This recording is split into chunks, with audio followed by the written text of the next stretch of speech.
opportunity to win it, but to lose in that fashion, what did you make of the performance from the team? Well, obviously it hurts a lot, right?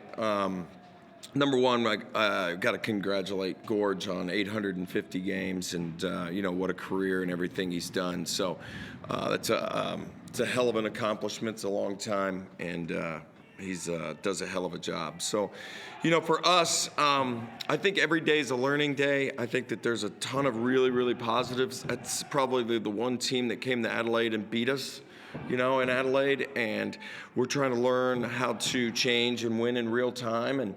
And we had a point where we were up, right, by 18, I think, and there was a lot of real positives in that first half.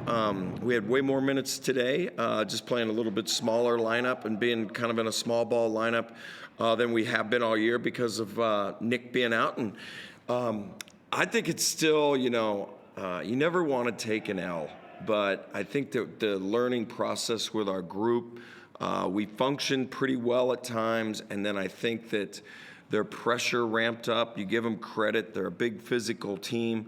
And then, the shots weren't just as clean. The set wasn't as clean. The shot clock was on us a little bit more. And they kind of wore us down to the point where, we just had to rush a little bit more. But I saw a bunch of positives on there. There's a bunch of things that, as a coach, you can correct and teach, and you want to move the group forward, and, that's what we'll do. What does it do for your competitive juices when you hear them doing their sort of chant, their post-game win chant? Well, that's still a new thing for me, sort of.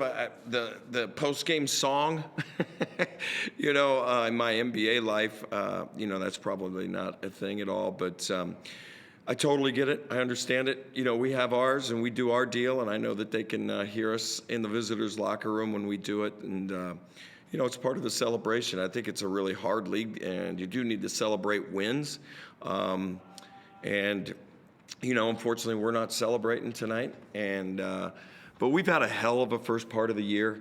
I couldn't be more proud of our group. You guys hear me talk about how coachable and teachable. We were off a little bit in the second half, and we'll work to correct it. What do you feel changed sort of the start of the third quarter? It felt like they went on a bit of a run. What was the difference? Yeah, well, I think you know that they're going to come out and they're going to come after you. And, they knocked us out of rhythm a little bit, and things just weren't clean there for a while, right? I mean, you got to be able to get the ball up into the front court, and then you've got to execute your offense through physicality. That's everything in this league. I mean, handling full court pressure, then being able to execute. And if you get it across half court a little bit slower, and then you're not into the operating area a little bit more, then the shot clock tends to be on your back. And those were things that were, part of the factor. I think also, I was hoping that there would be minutes for me to play most of my starting lineup, and with Isaac Humphries just kind of being in foul trouble and things like that, we ended up playing small even more than I kind of planned going in. So you went small almost out of circumstance, Isaac in foul trouble? At first, yeah. Not being here. Yeah. What did you like about it, and are there parts of it that you can see yourself sort of leaning into a little bit more? Yeah, well, I like it definitely for spurts. We have a lot of versatility with the Troy Browns, Flynn Camerons. It pushes DJ and Isaac White and some of those guys into the floor, and I'd say Matt Kenyon also. So it just gives us a lot of versatility on the defensive end, and it should give us more offensive spacing. I think that it's more. We're so good in our two big lineup with Zylan and Ice and Nick, and I talk about my three bigs and how skilled they are, and I love the way they play. And we're very comfortable playing with those guys on the floor, and we're sort of trying to get more comfortable with this. And we've had to do it at times because of fouls at different times. This is definitely the longest stretch, and I think that's why some of the possessions looked a little raggy, where you would anticipate more ball handling and shooting would make it look cleaner, but until you do it really in game action, it's just hard to duplicate that sort of physicality and, time, score, and everything that's going on to do it cleanly. Obviously, pressure Bryce, as per it's a normal thing that happens, but it felt like there were a couple of opportunities this evening for Troy and Zylan to perhaps step up at the offensive end, just given the experience that they come with as well.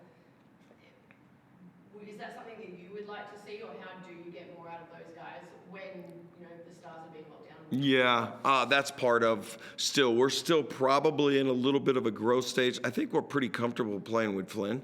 And I think Troy Brown, we're probably more comfortable with him than he is with us still.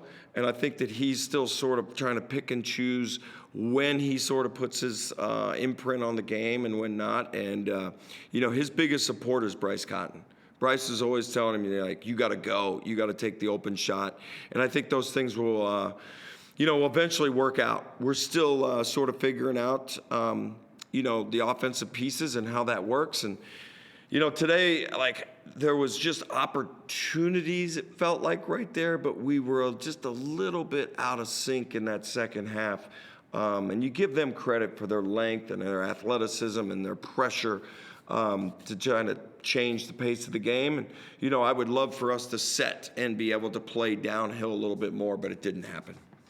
A bit of a funny situation with Nick, obviously being here, but watching from the hotel to Yeah. obviously big game against the Hawks coming up. How important is it to have him back, and what are your early thoughts on that? Yeah, I think anytime that you, he's a big part of what we do, even though his minutes fluctuate and things like that. He's just a talented player, number one, and he really fits our group, and our group really likes him, so it's a little different without him today. That'd be number one. Number two, we've been a good team all year. We've had a good year. I think anytime you're a little bit out of sync, you want to get the group back together, and you want to just focus on you and your fundamentals and how you've been a good team, and we'll try to do that offensively. And defensively, as we kind of teach and correct and try to get back to a base package and get people back into those lineups where maybe we're a little more comfortable. And then also, we will keep expanding and playing with those combinations, and when we go small or smaller, smallish, not sure which one it is. There's a pretty loud crowd there tonight in Canberra. This game, there's been a lot of talk about an NBL expansion side potentially coming here.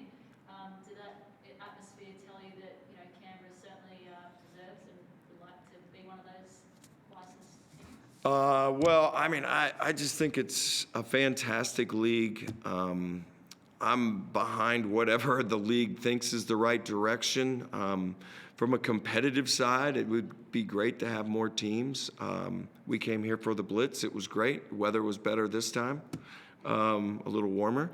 They choose to expand, and they think that financially is the best way for the league to go. We're 100% whatever the city is, to be honest with you. And if we choose to stay at 10, it's just such a great league. Whatever the powers that be decide, I hold the company line on that one. There's a competitive side of me that would like to see more teams because that would mean more games. What do you make of Bryce Cotton playing 45 minutes? Did he? No kidding. Just 45 minutes. Wow. He by ball most of that game. What do you make of that sort of athletic feat? It was a hard one out there for me today. We've tried to pick and choose some different things, and that's one of the things with having multiple ball handlers out there. Bryce has enjoyed that point guard position, and he also enjoys the competition and wanting to compete. And, looking back on it now, because we lost, it's like I probably should have figured it out a little bit more along the way. But he's an amazing athlete. He's in amazing shape. He's our, leader. He goes and we follow, and that's kind of what we tried to do there, particularly when things felt a little bit out of sync in the second half. I just doubled down with him. Okay, guys. Thanks. Any questions from online? Let's check online. Any questions from online?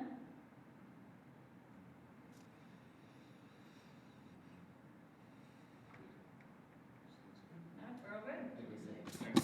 Okay, guys. Thanks.